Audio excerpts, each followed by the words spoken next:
Hi friends, welcome back to my channel. ಸ್ನೇಹಿತರೆ, ಇವತ್ತಿನ ವಿಡಿಯೋದಲ್ಲಿ ಸ್ಮಾರ್ಟ್ ಆಗಿರುವಂಥ ಹಾಗೂ ಯುನೀಕ್ ಆಗಿರುವಂಥ ಲೈಫ್ ಸೇವಿಂಗ್ ಟಿಪ್ಸ್ ಹಾಗೂ ಟ್ರಿಕ್ಸ್ಗಳನ್ನು ಶೇರ್ ಮಾಡ್ತಾ ಇದ್ದೀನಿ. ಹಾಗಾಗಿ ವಿಡಿಯೋನ ಪೂರ್ತಿಯಾಗಿ ನೋಡಿ, ಸ್ಕಿಪ್ ಮಾಡಬೇಡಿ. ಸೊ ಮೊದಲನೇದಾಗಿ ಯಾವುದೇ ಚೈನು ಬ್ರೇಸ್ಲೈಟಿನ ಕೊಂಡಿ ಲೂಸ್ ಆದಾಗ ಚೈನು ಪದೇ ಪದೇ ಹೊರಗೆ ಬರ್ತಾ ಇರುತ್ತೆ, ಕಳೆದು ಹೋಗ್ಬೋದು ಅಂತ ಭಯ ಆಗ್ತಾ ಇರುತ್ತೆ. ಇದನ್ನು ಫಿಕ್ಸ್ ಮಾಡಲಿಕ್ಕೆ ರೋಡ್ ಗೋಲ್ಡ್ ಕಿವಿ ಒಲೆಯ ಹಿಂದ್ಗಡೆ ಇರುವಂತಹ ಪಾರ್ಟ್ ಇರುತ್ತಲ್ವ, ರಬ್ಬರ್ ಥರ ಇರುತ್ತೆ, ಪಿರಿಕಿ ಅಂತಾರೆ, ಅದನ್ನು ತೊಗೊಳ್ಳಿ. ಅಥವಾ ಮುಸುದರಿ ಇರ್ತಾನೆ, ಅದನ್ನು ತೊಗೊಳ್ಳಿ. ಈ ಪಿರಿಕಿಯನ್ನು ಚೈನ್ ಕೊಂಡಿರುತ್ತಲ್ವ, ಅದಕ್ಕೆ ಚೆನ್ನಾಗಿ ಫಿಕ್ಸ್ ಮಾಡಬೇಕಾಗತ್ತೆ ನೋಡಿ, ಈ ರೀತಿಯಾಗಿ. ಹಾಗೆ ಕೊಂಡಿನ ಟೈಟಾಗಿ ಕ್ಲೋಸ್ ಮಾಡಿ. ಈ ರೀತಿ ಮಾಡೋದ್ರಿಂದ ಚೈನು ಆಚೆ ಈಚೆ ಅಲುಗಾಡೋದಿಲ್ಲ, ಹಾಗೆ ಚೈನು ಹೊರಗಡೆ ಬರುವಂತಹ ಚಾನ್ಸ್ ಇರಲ್ಲ. ಖಂಡಿತವಾಗ್ಲೂ ಈ ಟಿಪ್ಪು ನಿಮಗೆ ತುಂಬ ಯೂಸ್ಫುಲ್ ಆಗಿರುತ್ತೆ. ಇದನ್ನು ನೀವು ಫಾಲೋ ಮಾಡ್ಬೋದು.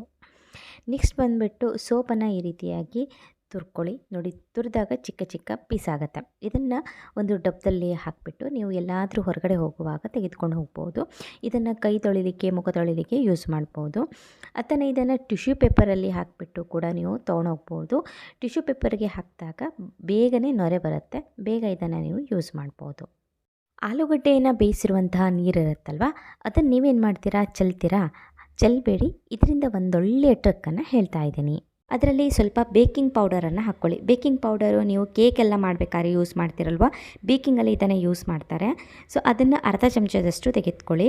ಇದು ಅಡುಗೆ ಸೋಡಾ ಅಲ್ಲ, ಬೇಕಿಂಗ್ ಪೌಡರು. ನೆಕ್ಸ್ಟು ನಮಗೆ 1 ಚಮಚದಷ್ಟು ವಿನೆಗರ್ ಬೇಕಾಗಿರುತ್ತೆ. ಚೆನ್ನಾಗಿ ಮಿಕ್ಸ್ ಮಾಡಿಬಿಟ್ಟು ಒಂದು ಪೇಸ್ಟನ್ನು ತಯಾರಿಸ್ಕೊಳ್ಳಿ.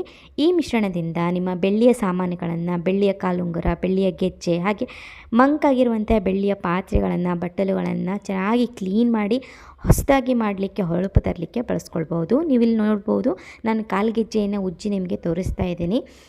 ತುಂಬ ಚೆನ್ನಾಗಿ ಕ್ಲೀನ್ ಆಗುತ್ತೆ. ಒಂದೇ ಒಂದು ಸರಿ ಟ್ರೈ ಮಾಡಿ ನೋಡಿ, ನಿಮಗೇ ಆಶ್ಚರ್ಯ ಆಗುತ್ತೆ. ಅಂತಹ ಒಳ್ಳೆಯ ಹೊಳಪು ಇದರಿಂದ ಬರುತ್ತೆ. ಕಾಲ್ಗೆಜ್ಜೆಗಳೆಲ್ಲ ತುಂಬಾ ಮಂಕಾಗಿರುತ್ತೆ, ಹಾಗೆ ತುಂಬಾ ಕೊಳೆ ಎಲ್ಲ ಇರುತ್ತೆ. ಆವಾಗ ಸ್ವಲ್ಪ ಇದಕ್ಕೇ ಸ್ವಲ್ಪ ಪೇಸ್ಟ್, ಹಲ್ಲುಜ್ಜುವಂಥ ಪೇಸ್ಟ್ ಇರುತ್ತಲ್ವ, ಕೋಲ್ಗೇಟು, ಅದನ್ನು ಹಾಕಿದರೂ ಸಹ ತುಂಬ ಚೆನ್ನಾಗಿ ಕ್ಲೀನ್ ಆಗುತ್ತೆ, ತುಂಬ ಹೊಳಪು ಬರುತ್ತೆ. ತುಂಬ ಕೊಳೆ ಆಗಿರುವಂಥ ಕಾಲ್ಗೆಜ್ಜೆಯನ್ನು ನಿಮಗೆ ಉಜ್ಜಿ ತೋರಿಸ್ತಾ ಇದ್ದೀನಿ ನೋಡಿ, ಎಷ್ಟು ಶೈನಿಂಗ್ ಇದರಲ್ಲಿ ಬಂದಿದೆ ಅಂತ.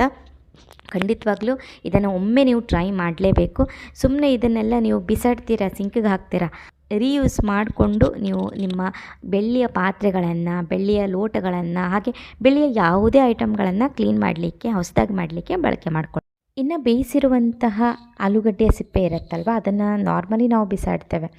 ಅಂತಹ ಸಿಪ್ಪೆಗಳನ್ನು ನೀವು ಮನೆಯನ್ನು ಕ್ಲೀನ್ ಮಾಡಲಿಕ್ಕೆ ಯೂಸ್ ಮಾಡ್ಬೋದು. ಸ್ಪೆಷಲಿ ಕನ್ನಡಿಗಳನ್ನು, ಗ್ಲಾಸ್ಗಳನ್ನು ಹಾಗೂ ಬಾಟಲ್ಗಳನ್ನು, ಕಿಟಕಿಯ ಗ್ಲಾಸ್ಗಳನ್ನು ಕ್ಲೀನ್ ಮಾಡಲಿಕ್ಕೆ ಬಳಸಿದ್ರೆ ತುಂಬ ಚೆನ್ನಾಗಿ ಕ್ಲೀನ್ ಆಗಿಬಿಟ್ಟು ಹೊಳಪು ಬರುತ್ತೆ. ಖಂಡಿತವಾಗ್ಲೂ ಈ ಟಿಪ್ಪನ್ನು ಟ್ರೈ ಮಾಡ್ತೀರಾ ಅಂತ ಅಂದ್ಕೊಳ್ತೀನಿ. ಈ ಥರ ಪ್ಲಾಸ್ಟಿಕ್ ಚೀಲಗಳು ಎಲ್ಲರ ಮನೇಲಿ ಇರುತ್ತೆ ಅಲ್ವಾ. ಇದು ತುಂಬ ಗಟ್ಟಿ ಇರುತ್ತೆ. ತುಂಬ ಸರಿ ನಾವು ಮಾರ್ಕೆಟ್ಗೆ ಇದನ್ನು ತೊಗೊಂಡು ಹೋಗ್ತೇವೆ, ಆದರೆ ಯೂಸ್ ಮಾಡಿ ರಾಡಿ ಆಗುತ್ತೆ. ಇದನ್ನು ತೊಳೆದು ಕೂಡ ಅಷ್ಟೊಂದು ಚೆನ್ನಾಗಿ ಕ್ಲೀನ್ ಆಗೋಲ್ಲ.